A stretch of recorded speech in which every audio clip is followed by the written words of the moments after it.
তো যারা 2025 সালে উচ্চ মাধ্যমিকে দর্শন পরীক্ষা দেবে এবং লিখিত পরীক্ষা যদি 80-80 পেতে চাও, তো ফিলোসফি এইচএস উচ্চ মাধ্যমিক দর্শন ইউটিউব চ্যানেলটি সাবস্ক্রাইব করো, সঙ্গে বন্ধুদেরকে শেয়ার করো। আর 2025-এর ফুল টিউশন, যুক্তি থেকে আরও মূলত 12টা অধ্যায়ের ফুল টিউশন, নোটস থেকে শুরু করে এমসিকিউ, এসিকিউ, লজিক, পুরো টিউশন, কোনো টাকা লাগবে না। যেগুলো টাকার বিনিময়ে টিউশন পড়ো, পুরো টিউশনটা প্রোফাইলটা ভিজিট করো, প্লে লিস্টে যাও, সুন্দর করে অধ্যায় ধরে সম্পূর্ণ টিউশনটা পেয়ে যাবে। Main class plus extra class চলছে।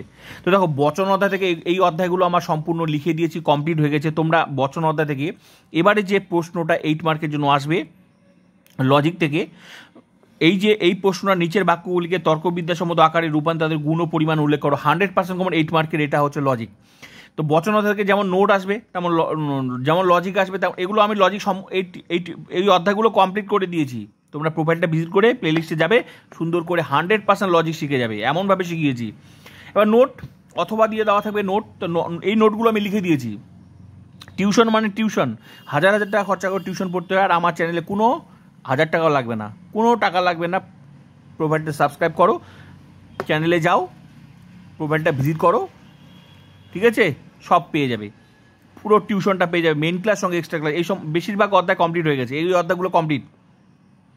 নোট কি পড়তে হবে? নিরপেক্ষ বচন বলতে কি বোঝো? উদাহরণস্বরূপ নিরপেক্ষ এবং সাপেক্ষ বচনের মধ্যে পার্থক্য। পদের ব্যাপ্যতা বলতে কি বোঝো? 4 প্রকার নিরপেক্ষ।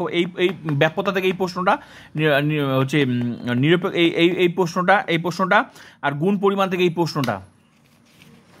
হ্যাঁ, এই কয়টা প্রশ্ন তোমাদের, এই 3টা প্রশ্ন পড়তেই হবে, 100% কমন। তো পরীক্ষায় 2 ধরনের প্রশ্ন আসবে, তো আমি তোমাদের শেয়ার করলাম যারা পড়োনি।